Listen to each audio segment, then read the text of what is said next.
My business is your business. It's all up in my lady business with me, Mary Nisi.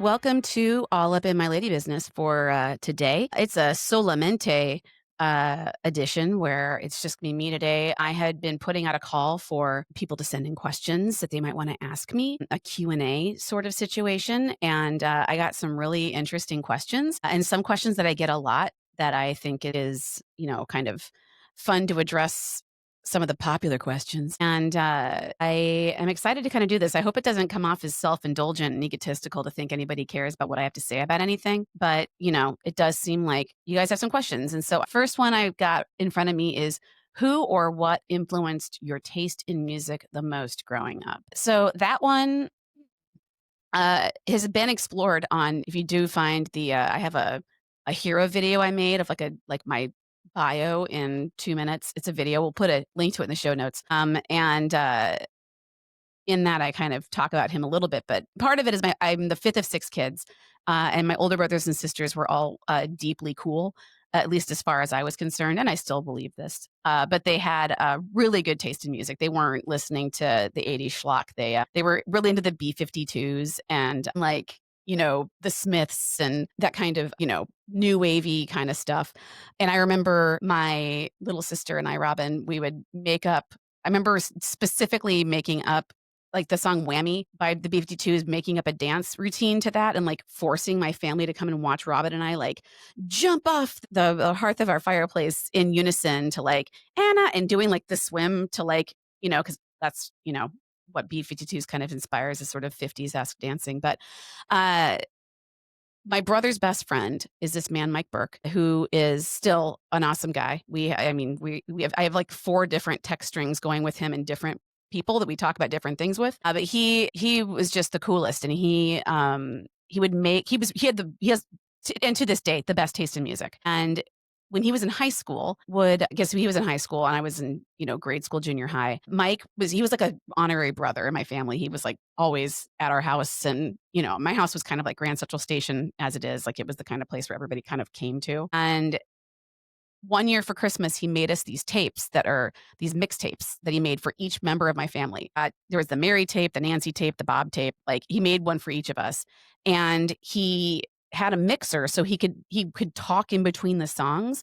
And so they were these customized cassettes that said like, "Hey, Mary, it's Radio JMB," because his name was John Michael Burke. And he would talk in between the songs and like give little tips about the music. And it was like radio. And I think that was sort of the first like where I got in my head that this could be a thing. I didn't know that you could, first of all, just being able to have the technology to pull off like what a radio show sounds like in 1986 or 5, whenever it was happening. And he would put crazy music next to each other. He would play like, the Angry Samoans and, up against Frank Sinatra, which is like kind of how I DJ now. Like I don't know I haven't really heard other DJs do that kind of stuff, or I hadn't, at least at that point. And there aren't a ton of DJs doing radio like that unless you're listening to Chirp Radio, the radio station that I literally started with other people. Like I had to make the thing that in order to have the place to do it. But he would make these tapes and he continued to make them. I probably have 5 or 6 of them that were made over the next 10 or so years. But I think about that, like when you were 16 years old, were you making customized mixtapes for your best friend's little sister and her mom? And that nobody did that. He's a really special dude. On that first one, it had like the Velvet Underground, which became a hugely influential band for me. Like I was so into the Velvet Underground when I was like, what? It's like, one of those things where I don't know how good it is for a 13-year-old or even, I got that tape when I was 10 or 11. So a 10 or 11 getting a tape that has a Velvet Underground on them that then becomes pretty influential. Like I think some people could have heard the Velvet Underground at 10 and been like, this is weird noise. And I'm like, what's heroin? That was so Mike Burke very much had a lot of influence over that. But then it also made me feel like that mainstream music was lame and dumb and stupid. Like there was still pop music I love. Like Madonna was always very actually one of the things that really influenced my taste in music was MTV.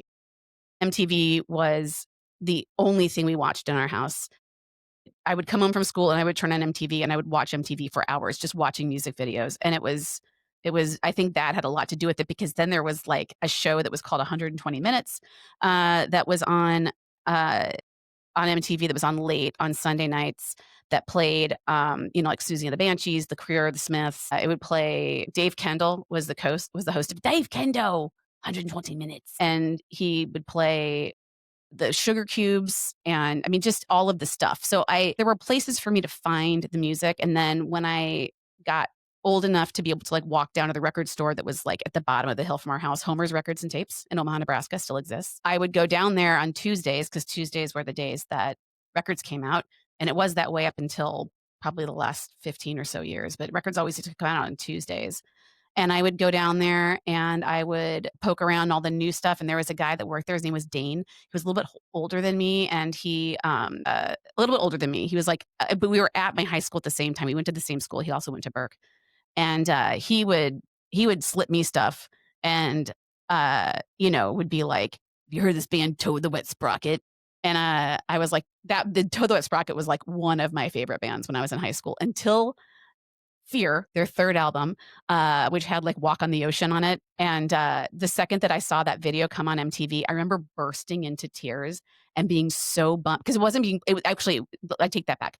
I saw the video in 120 Minutes, and then a couple months later, they started playing it during the regular time, and I remember crying. My mom was in the room. My mom's like, "Why are you crying? What's wrong?" And I'm like, "Tone the Wet Sprocket is being played during regular time, and they're not gonna be my band anymore." Like, what? Like, I'm the only one who got to like Toad the Wet Sprocket, and then to punish them for that, I stopped liking them after that record.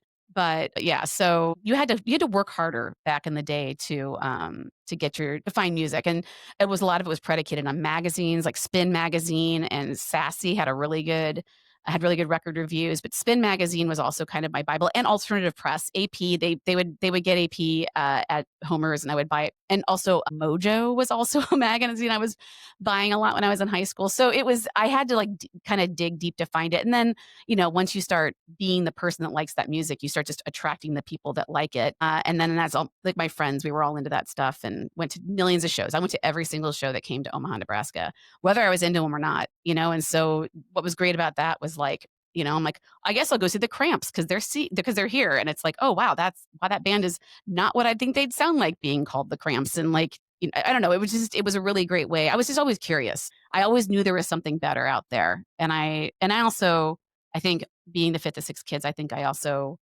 um I was trying really hard to stand out, I think, of that crew, and I've always kind of gone for, like, the weird thing, and I also became kind of an insufferable music snob. Man, it got even worse when I started getting into, like, actual indie rock, like, this new stuff that was being made, because I was into a lot of stuff that was old. I wasn't listening to a lot of new stuff. I liked old stuff, like, the new stuff's stupid. I like the old stuff. Yeah, I mean, as far as my youth goes, I'll put that through high school, was where I was getting a lot of that's where I was kind of being that person, and although I will say, like, all my friends, we were, like, decidedly, like, alternative or, whatever, college rock, but my friends also kind of had, like, this, like, Grateful Dead, Big Head Todd and the Monsters thing that I could never get behind. Although, I will say, I was in the parking lot at the last Grateful Dead concert doing whippets. I didn't make it inside. A lot of people were wanting miracles, a lot of people were selling very delicious grilled cheese sandwiches, and I did whippets in the parking lot, and that is the extent to which my jam band situation. I never did whippets again. That's a lie. I did them a little bit more, but I was 19, I didn't know any better. Okay, so I think that answers that, and if you guys are desperate for more information about how I got my taste in music, comment, send in a question. I'll let you know any more about my music taste. I guess the next question is, how the heck do you balance being a mom, running a company, doing a podcast, and keeping bees? Like, seriously, how? Well, I barely do. If you listen to the very first episode of this season, I really feel like I dropped the ball on everything, and I am, getting it all back in theory. But I think the way that I balance it, I guess balance I don't even like that word. Balancing is not a thing that anybody's ever asked. Men are never asked, "How do you manage being a dad and a guy that works?" Like, only women get that question, but and I'm not that's no fault to the person who asked the question, because we do get asked that question all the time because, we're only expected to have babies, and now that we do more things, it's like, how do you do it? But, uh I think that one of the things that fuels me, on the doing of so much stuff is it's kind of like it's like Alexander Hamilton, like, "Why do you write like you're running out of time?" Like, I just wanna do everything, and I have FOMO for everything, and if I'm interested in it, I wanna just do it, and when I was younger, I mean, even, like, younger while still having a baby, my brain I could do more things, like, especially before I had Sebastian, I could do everything. I don't know how I thought I didn't have time for anything at all before that, because all I had was time and I didn't know it. But I used to be better at segmenting my time and being able to do everything. It's just harder now. And I don't know if that's because my brain prioritizes things differently, but it does weigh on me when I can't do things as good as I used to, because I'm like, is this because I'm getting old? I don't wanna get old. Do I really need to be doing this much stuff? And I kind of, you know, go back and forth on what I really should be doing with my time. In terms of the things that were asked here, being a mom, I can't stop being a mom. Like, and that is something that is always present in my head in some capacity. Like, in some way, I'm always kind of thinking about Sebastian. It's like when he goes out of town, like when he'll go to like his grandparents' house for like a week, it's like my brain goes shunk. Like, it's like I always have this little worry in the back of my head where it's like, okay, what time's he getting home? Do I have to make him a meal? Did I have to put something in a bag? Did I remember his thing? I mean, I always have like a little like thing ways you're fucking up as a mom report that's kind of going on in the back of my head. And when he goes out of town, it's like that's the only real relief I have when he leaves town, is just not having to worry about him anymore. But that the mom thing is always there. And maybe that's probably part of the reason why I can't do things the way I used to, is because being a mom, as the older the kid gets, the more complex their needs are. And so I can't there are those needs are kind of turned like both up and down at the same time. Like doesn't need me as nearly as much as he used to. Like in the morning, he leaves the house at 7:30 on his bike and goes to school. And then he just comes home after school and is alone for a little bit until one of us gets home. Which I can't believe that's like I'm at a point in my life where that just happens. And like he'll just leave the house. Like there'll be like there's always like 5 kids at my house, and they'll like leave and they'll be like, "Oh, we're gonna go up to Central Street and get ice cream and pizza." And it's like, and it's like amazing. It's great from that perspective. But now I'm worried about like, is he getting hit by a car? Is he getting kidnapped? Is he, but it's like you have to let your kids go, or else they'll never learn how to be humans in the world. Running the company it's a journey, that's for sure. And I'm able to do all this because I've got Melissa, who is an amazing help, and I've got Rennie, who does the additional services. We just promoted one of my DJs, Chris, to being head DJ. So I've got like a really amazing team that is keeping Toast and Jam afloat. Now that I got it back afloat, like it was the last 5 years have been pretty difficult, but it's back finally running the way that I want it to be running. And I also learned how to delegate. And I've been able to separate my ego from it, because which I think is a very hard thing for entrepreneurs to do, to like allow somebody else to speak on your behalf or do things. And my whole thing was that a lot of the times people that I'd hired, not everybody, but sometimes I had people that I hired that just never did anything the way I wanted it done. That's not necessarily to say they did it wrong, but they weren't doing it the way I wanted them to do it. And I really, really tore me up and I really struggled with like being okay with things getting done, not the way I wanted to. The way that I wanted to is always a little bit better.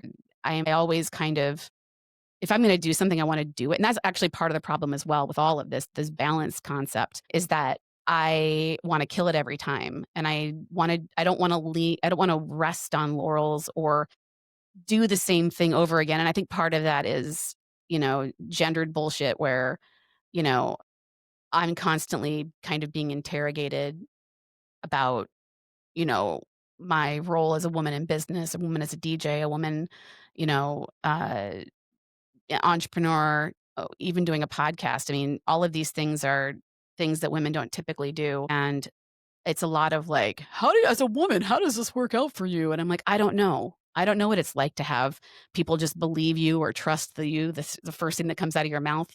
I don't know what that's like. I have to come to every I have to come to every situation with like 5 different reasons why I should be allowed to do it, because someone's going to push back. And it's really fucking annoying. I can't tell if I'm getting really off topic here, um, but the balance is all compartmentalized, really. That honestly, that's what it is. I think when I'm a mom, I'm trying to be a mom, and when I'm running the company, I'm trying to run the company. And I'm, like when I'm doing this podcast, I'm like only thinking about it's like, and when I'm doing the thing, I'm doing the thing, which actually is a relatively new situation because before when I stopped doing the podcast and when I took that break and everything, it was like when I would be doing the podcast, I'd be feeling like I should be working on work. When I was working on work, I was thinking about I should be, doing other work things that I was physically unable to do. And I was always kind of shitting on myself because I felt like I was doing everything shittily and nothing great. And what it really means is just kind of getting everything in order so that you can actually like enjoy it while you're there. And I'm really glad back doing this podcast. I want to give a shout out to Shiraz, my producer, who really like pushed me to like do this again. And I'm really glad that I had somebody holding my hand or, you know, metaphorically to get me here. So I'm just glad to be back here doing it. As far as the beekeeping goes, that's a real seasonal hobby. I'm really only actively beekeeping from like March until October. I guess that's most of the year. That's once a week I'm going into the hives and, making sure that the queen's doing good things. And this year I had some drams. I always have drams. I always have drama with my queens. Like, and I had it just was it was hard this year, but I wound up processing honey over the weekend, and I processed 106 pounds of honey over the weekend. So I gotta figure out what I'm gonna do with that. I gotta jar it up and anybody want any honey? Send me an email. Say something in the comments.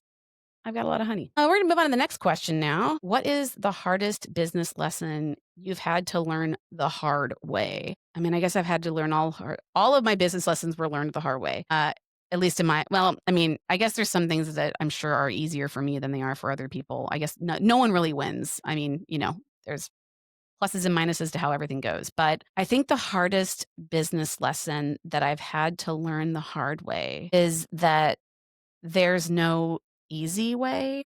And, like, by that, I mean, there's all these online courses. I made one myself, where it's always like, "What are these hacks to make it easier for you to get to your six-figure salary?" Or whatever.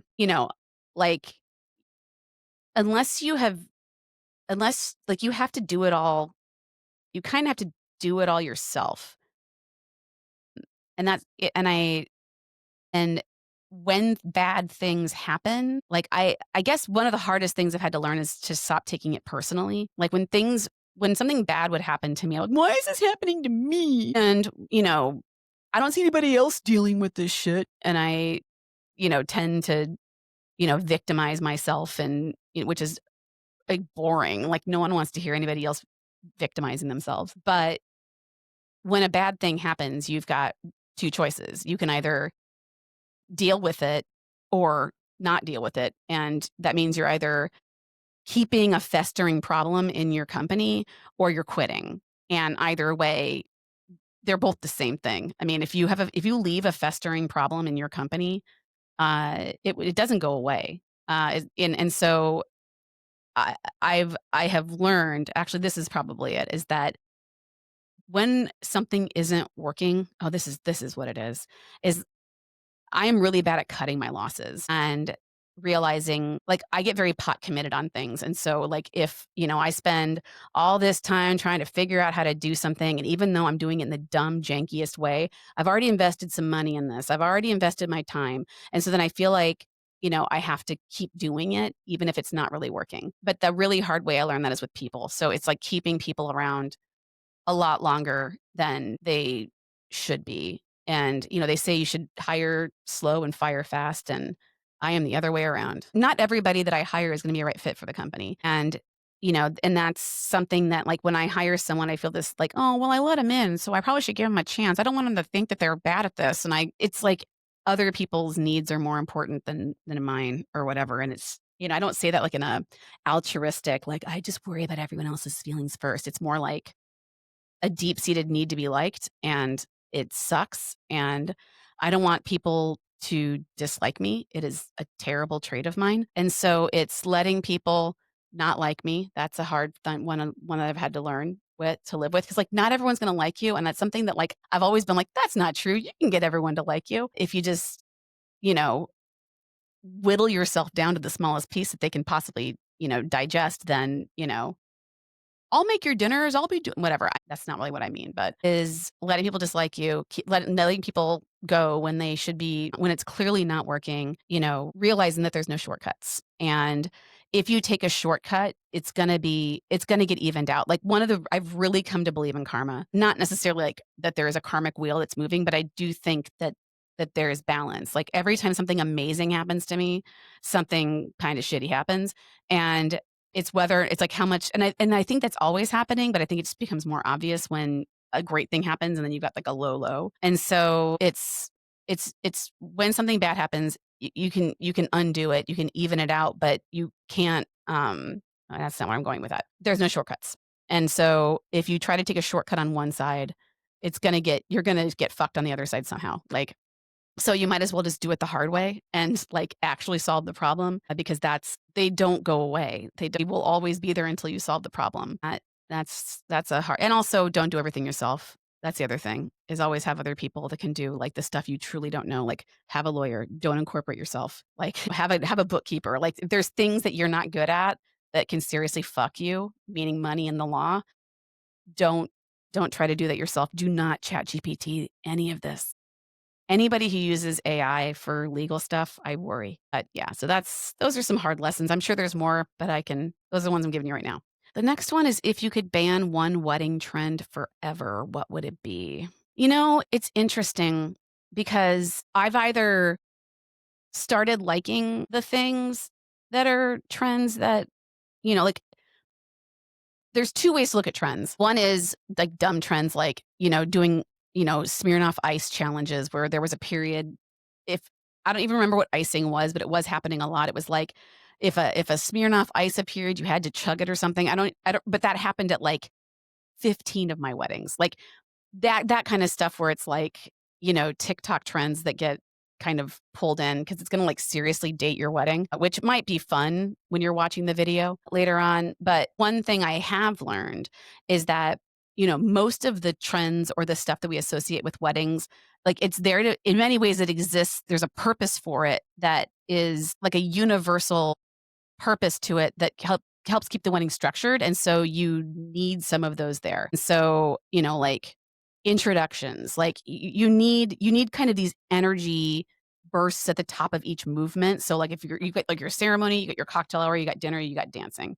And so you need something that like this is the ceremony. Ceremony's over when they walk down the aisle. Cocktail hour, they go to a room, they drink cocktails, and then they have to move to another room to come back for dinner. And that's where they get their place card and they kind of there's these energy shifts that kind of give people something to do.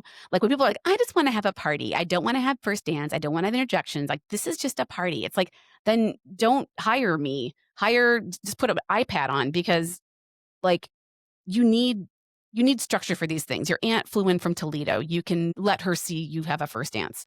Like if it's just a party, it's a big blob, nobody will remember it. It's not good. So you need to have these things that kind of structure the day and give people something to do and, make memories. There's no memories if there's nothing happening other than just people coming into a room and not necessarily talking to everybody there or whatever. So like, in terms of, like, introductions or cake cutting or, you know, toasts or first dances and things like that, like, I think those things are, like, benign things that if and we're also doing them in the way that I wanna do them. Like, when I started doing this, I'd only been to, like, maybe 1 or 2 weddings in my life before I started doing this job.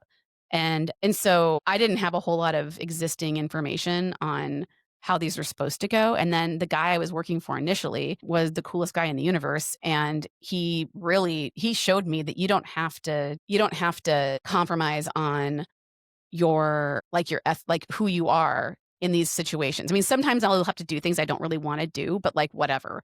Like, I didn't like, when we do introductions, it's not like we're putting on the Bulls' greatest hits or the Bulls theme song and then, "All right, up next is" we're doing them in a classy, joyful way that is gonna get the point across. Like, there's some DJs out there that are very into, like, hamming it up on the microphone and getting out there and, dancing with the couples, and that's just not what we do. And because we don't do that, people don't we attract people that don't want that. So I've managed to actually educate our client base to like, "Hey, we don't want these things. These things in our estimation create a different type of an event that we don't really want to do, and we can't flip a switch and do it." It's not like, "Oh, okay, I guess they want line dances. I guess I'm gonna go out there and teach them how to do the cha-cha slide." Like, I don't know how to do that.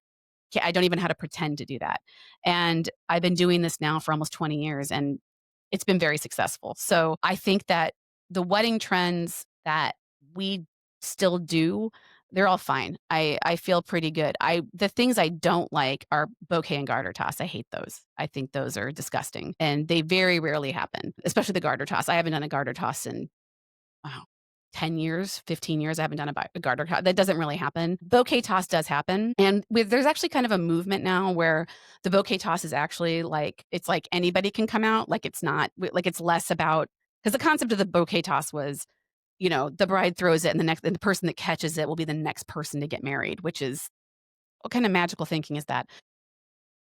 Um, It's now it's either if they do a bouquet toss, it's kind of like to everybody, like anybody who wants to come out, or you can do conversely an anniversary dance, which where um, you bring out all the couples, and then, if you've been married less than a day, leave the dance floor, and the bride and groom leave, or the groom and the bride, the couple leaves. And then it's like you've been married less than, 1 year, 2 year, and you kind of, you know, whittle it down to the couple that's been married the longest.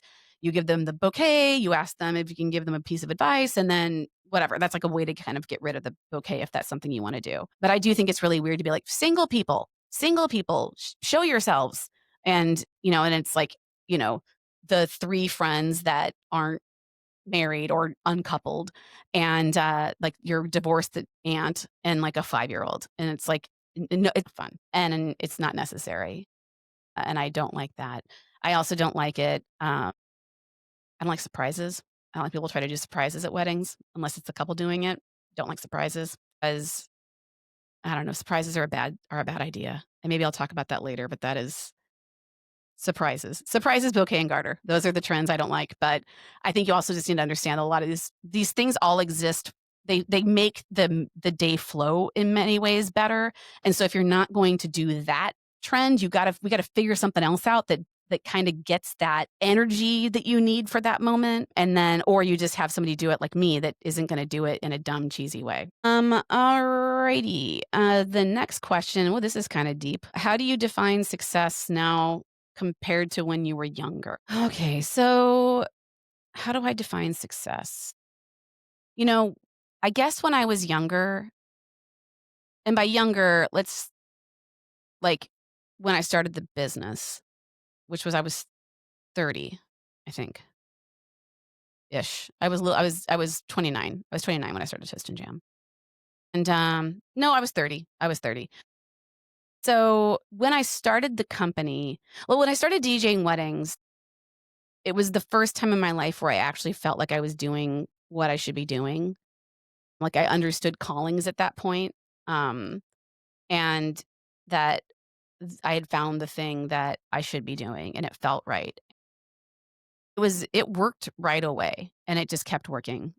I think part of it is because I did it all myself. Like, I mean, not like it myself, like I'm a self-made person. Like, I just didn't I wouldn't take money from anyone, not that anyone was offering, but I wasn't gonna, like, take out a loan to figure this out. Like, if I couldn't afford it, I wasn't gonna do it, and I was raised without money, and, my whole 20s were spent waiting tables and DJing, so I was never really rolling around in money, but I also lived a very cheap life, so, like, it was really easy for me to, like, only live on a little bit of money because I lived in an apartment where I had 2 other roommates, and it was the same apartment I'd been in for almost 10 years. Actually, that's right. Actually started Toast and Jam and then moved out of my apartment into my first condo. And so that was like I'm a big girl now.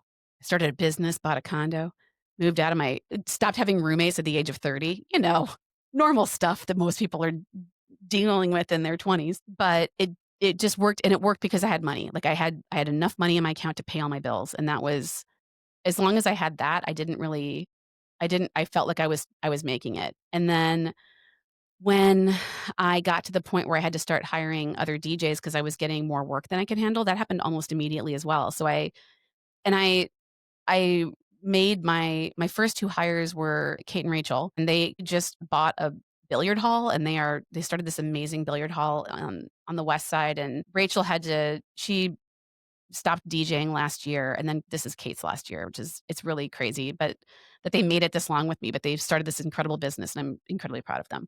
Uh, but bringing them on and realizing that I could do it, like I could train them and I could be like, "This is how you do it." And if they did it a different way, like, "Nope, don't do it that way." And then they would listen to me and then they would have success. And then they would experience things that I hadn't experienced yet. And then they would tell me stuff. And so it was like mostly it was me imparting how I did it to them, which is a way I made it up because I didn't have a ton of training when I worked for the other company. And so I had to I was just sort of making it all up as I went along and it was working.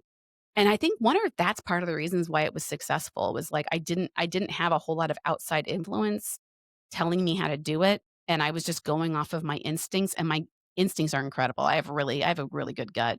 And I'm also really good at learning from my mistakes. So if I do something wrong, I go, "Okay, that was wrong. Why was that wrong? Okay, it was wrong because I did it this, this, and this. The next time this happens, I'm gonna do it this way."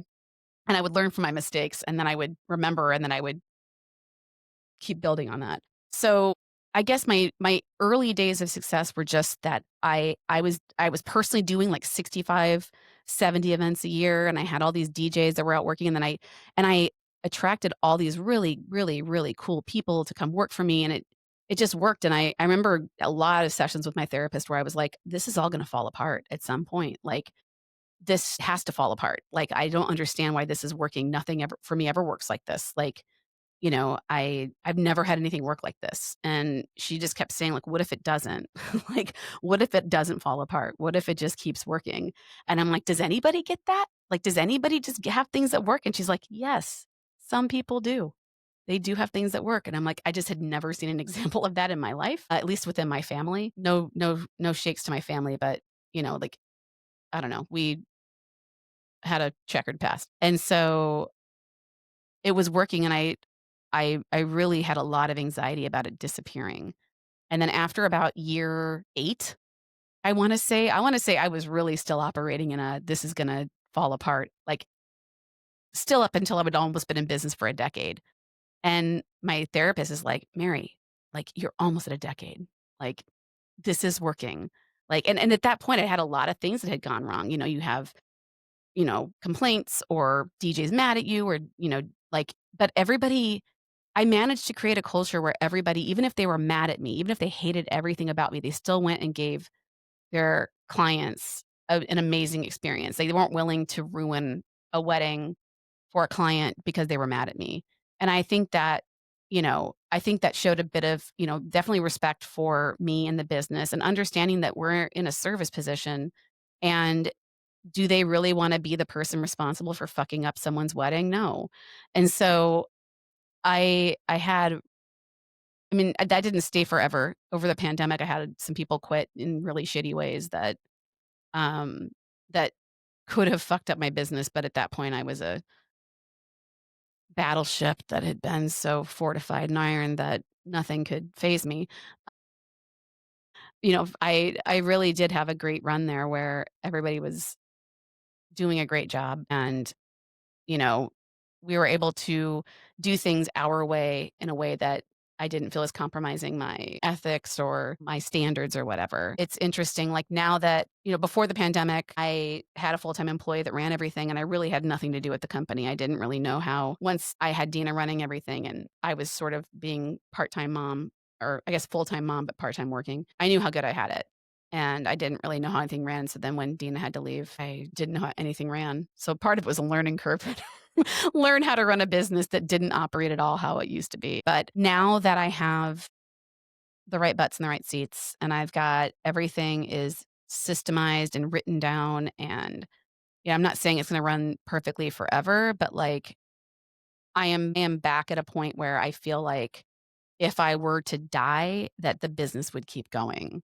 And that to me actually is a definition of success is that I've made something that can keep on going without me if it had to. And in a good way, like in a like, I mean, I'm at 20 years of business, like, that's insane. It's crazy. Oh, that brings me to the next question. The next question actually is most businesses don't make it to 5 years and you're at 20. What's the secret to keeping Toast and Jam alive and thriving? Well, I think the reason why I have made it as far as I have is that I am tenacious as fuck, and, like, I wanna prove to everybody that I can still do it. I'm sure that that's part of it, is just this sort of people pleasery, like, I'll show them as if anyone's sitting around wondering, "Is Mary gonna make it to 20 years?" Like, no one's thinking about me in that way. Uh, I when I just never let anything be the thing that would end me, and I think I've been through a lot of things that would have forced a lot of people to quit. And I think part of the reason, I mean, honestly, I think a real reason why I've kept going is because, with weddings, you are always booking into the future. Like um, we're booking. I mean, I'm recording this since 2025. We're already getting leads for 2027. We probably already have over 200 events booked for 2026 at this point.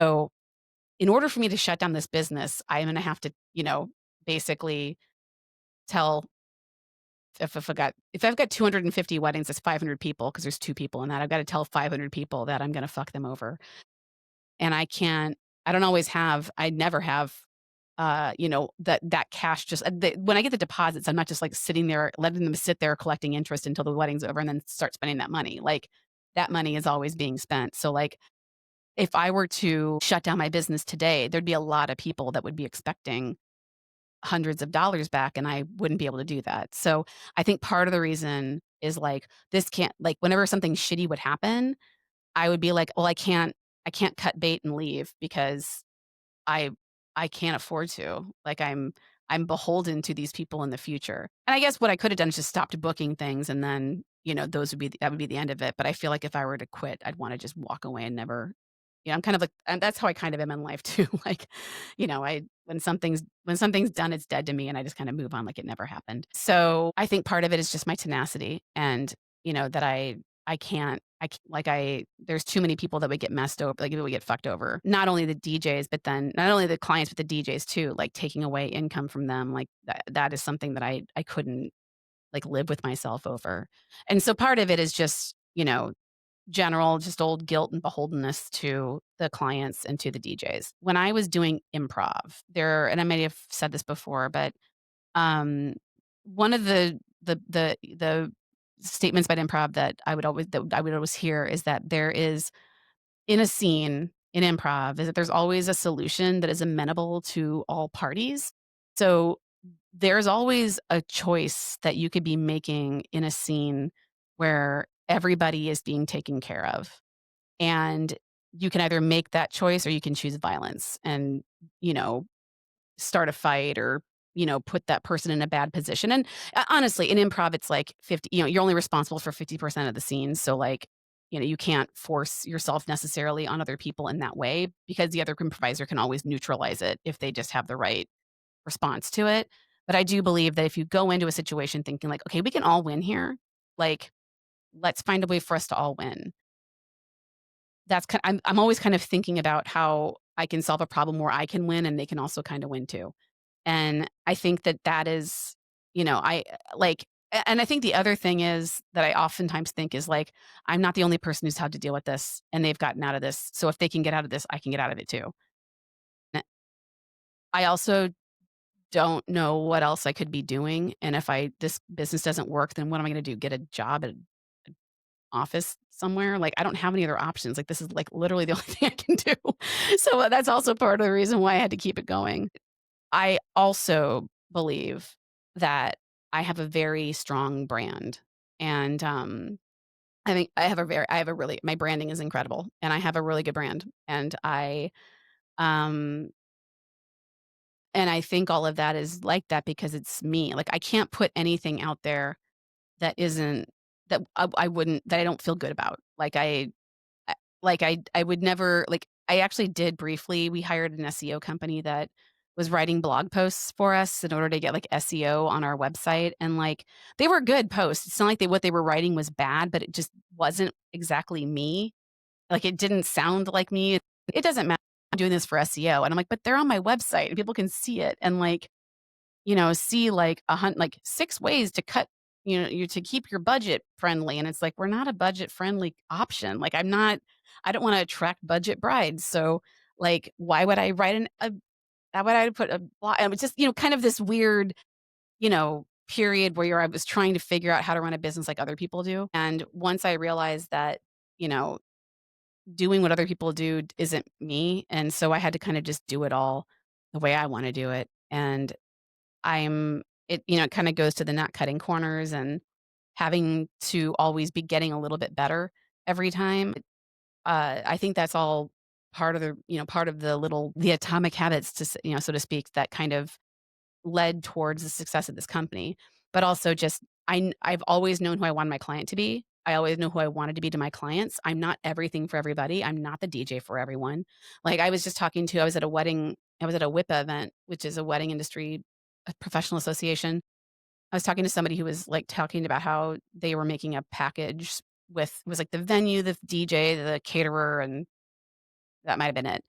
Maybe photographer, and they were doing, like, a package deal, and there were a lot of they're like, "Oh, yeah, it's doing really well. People really love it." And I'm just like, I could never put Toast and Jam in that position because even though we work at that venue all the time and we probably would be the right client for those people, like, we're just not the right client for everybody. And, I don't want every wedding that comes my way. I want the ones that are the right ones for us. And if I got forced into, like, I guess I'm taking this wedding because, I the other thing is, like, how will I know I have availability too? Like, I mean, I only have, whatever, I've got, like, 20 DJs right now, like, and they don't always wanna work. So, I don't even know if I'd always have availability for those packages, but that's a different logistical situation. Really, what it comes down to is I don't wanna be in a situation where someone is just getting us, and then we get to figure out if we're the right fit. Because that's how I start doing bouquet tosses and, um, you know, cha-cha slides and shit because I'm just not the DJ for everybody. And I don't know how any company could do that either because I mean, actually, I know I see it on the complaints in DJ forums with people complaining about this client wanting this, that, or the other thing, and it's not a thing they do. And I'm like, well, then that's not their fault. It's actually your fault for taking a gig where you didn't clarify if they were doing what you want. But I also don't come from a place of lack, and I always assume there's going to be more business because there always has been for me. And that's because I don't think that most companies operate like I do. We I don't know, I come from customer service and, you know, the customer is not always right. When they're doing something that I've done before that makes things fall apart, like, I will tell them, like, "We can do that thing. Here are this is what's happened when I have done that in the past. And the reason why it didn't work is because of this. Like when people want things, an Elvis impersonator that's going to come out during dancing and, dance with everybody. And it's like, well, part of an Elvis impersonator is like them singing or talking or, "I thank you very much," or whatever. And so do they need a microphone for that? Like, are they going to, like, people are dancing. Are they going to stop dancing and watch the Elvis impersonator? We should probably have that person during dinner so that they are doing it in a place that you know, is entertaining and people can actually see it and everyone will see it because it's during dinner. And if he wants to hang around and dance with people during the dancing, that's fine, but it needs to come in earlier so that you're not and that's is thinking those things through and not being afraid to tell the client, like, either no or that's a bad idea and here's why we should do it differently. I love doing things. I love figuring out how to make things work. Like, we had a client last year that was like I was talking to them, like, 3 weeks before their wedding, and they were like, "Yeah, I really wish we could have my favorite movie is Love Actually, and I would really love my wedding to be like the one where, like, during the recessional, like, a whole band pops out and plays All You Need Is Love." And I'm like, "I wish you would have told me this earlier because I probably could have made that happen." And then I wound up making a couple calls, and we wound up making it happen. It was, like, really fun to, like, make that particular dream come true. Like, I love saying yes to things. I do. I really do love saying yes. And that's one of the things I really love about this job is saying yes and figuring out a way to make these things work. But I also know when to say no. And or at least maybe, and here's what could happen. And then that way, at least that way, if the thing happens and then the thing happens that I said was going to happen, at least they're always like, "You said this was going to happen and it did." And I'm like, "Yeah, I wish we didn't have to fuck up the dance set for it." But yeah, yeah, I was right.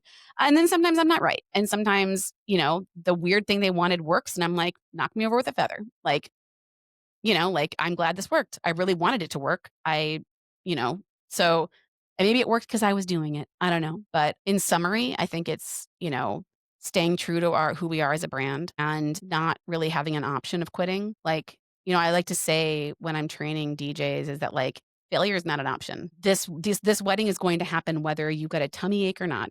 It's going to happen whether if you get to a wedding and your wireless microphones aren't working, you don't say, "I guess we're shouting the toast tonight." like, no, you're going to find the closest Guitar Center. You're going to buy a microphone and we'll sort out the credit card bill on Monday and figure out what's going to happen with it. But like, you can only work for me if you just know the show's going to go on regardless and you have to be a part of it. I mean, COVID kind of changed the way we all kind of feel about sickness for better.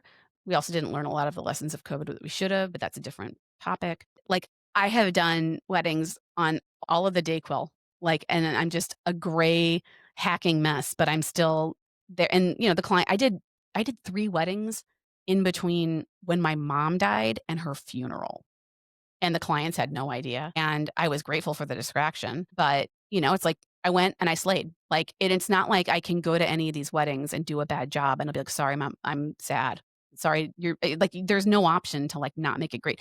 There was a guy, his name is Chris D'Amico, he's a wedding DJ out of New Jersey, and he's an incredible public speaker. I've seen him speak at a bunch of conferences, and he's got a really beautiful singing voice, but he told a story once. His son died very tragically in a boat accident and, had to do a wedding. He's like, "I had to do a wedding not too long afterwards, and I didn't wanna go," and I was just the whole time I was, like, so pissed that had to go do this wedding because all I wanted to do was sit around and wallow in my sorrow. I'm probably getting the story a little bit wrong, but the gist of it was that he was doing a wedding that he really didn't wanna do. Like, he just did not have the heart for it, and he went, and he was a little bit on autopilot, but still did the gig, and, it was still good. Like, he, like, did a great job, and he got, a contact, like, a couple months later that was like, "I was at that wedding, and it was the best night of my life, and I can't believe how great it was," and he was thinking to himself, like, "Wow, that was one of the worst nights of my life, and I still managed to come and give these clients what they wanted, but then also, like, other people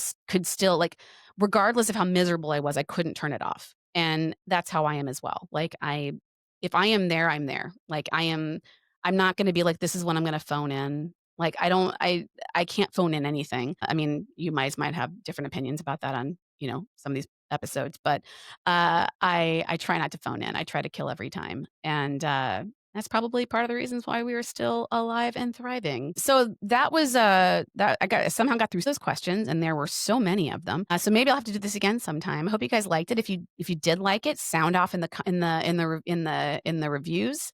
I'd love a review. We definitely need those. I think I'm bad at asking for them. If you have a question, you can always send us a voicemail on what is it, on allupinmyladybusiness.com, or you can send a message to me through the contact form there, or you can DM me on Instagram at allupinmyladybusiness. Thanks to everybody who tuned in today. I hope you guys liked it. I had a really fun time just talking to myself. And tune in next week for more business of mine you're all up in. Thanks for tuning in. Thanks for listening to All Up in My Lady Business with me, Mary Nisi. We'd love for you to like, review, subscribe, follow us at All Up in My Lady Business on the gram. And if you're a female identifying person and you want to dance, you can follow. I mean, everybody can follow it, but if you want to be a part of the magic at Hot Flash Dance Party, sign up for the mailing list to find out where our next party is going to be. And if you are looking for a DJ in the Chicagoland area or anywhere else, money's the same color everywhere. Fly us out. ToastandJamDJs.com has the best. And listen to my radio show. I have a radio show on Chirp Radio at chirpradio.org. That's Mondays, every Monday from 12 until 3 p.m. CST. Today's episode is produced by Shiraz Dada. Theme song composed and performed by, you guessed it, Shiraz Dada. All right, guys. Peace out.